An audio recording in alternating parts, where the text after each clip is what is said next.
ایک پرسکون باغ کے ایک درخت پر ایک کبوتر نے اپنا ننھا سا آشیانہ بنا رکھا تھا۔ وہ ہر روز صبح نکلتا، دانا چگتا اور شام کو آ کر اپنے بچوں کو کھلاتا۔ بچے بڑے ہو رہے تھے اور ان کے پروں میں چمک آنے لگی تھی۔ ایک دن وہ چونچ میں دانا بھر کر لوٹا تو اس کے بچے گھبرائے بیٹھے تھے۔ انہوں نے جلدی جلدی بتایا، ابا جی، لگتا ہے ہمارا گھونسلہ خطرے میں ہے۔ آج ہم نے باغ کے مالک کو اپنے بیٹے سے کہتے سنا کہ پھل پک چکے ہیں۔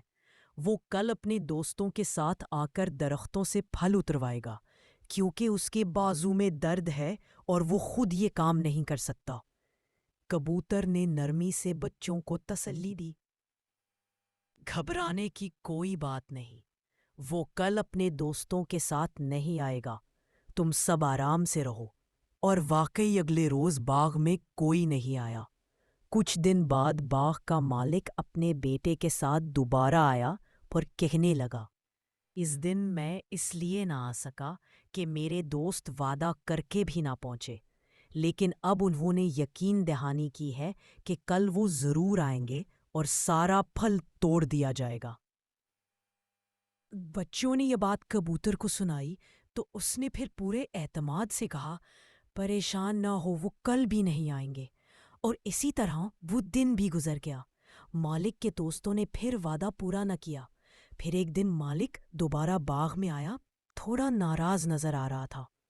اس نے اپنے بیٹے سے کہا، میرے یہ دوست صرف زبان کے پکے ہیں، کام کے نہیں، ہر بار بہانہ بنا دیتے ہیں۔ اب میں نے فیصلہ کر لیا ہے کہ کل بغیر کسی کی مدد کے خود ہی پھل توڑوں گا۔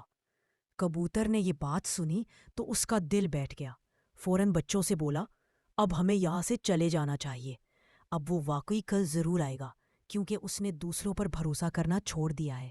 اور اسی رات وہ اپنے بچوں کو لے کر وہاں سے ایک محفوظ جگہ منتقل ہو گیا۔ کہانی کا سبق: اگر انسان ہمیشہ دوسروں پر بھروسہ کرے تو اکثر نقصان ہی اٹھاتا ہے۔ بہتر ہے کہ اپنا کام خود کیا جائے۔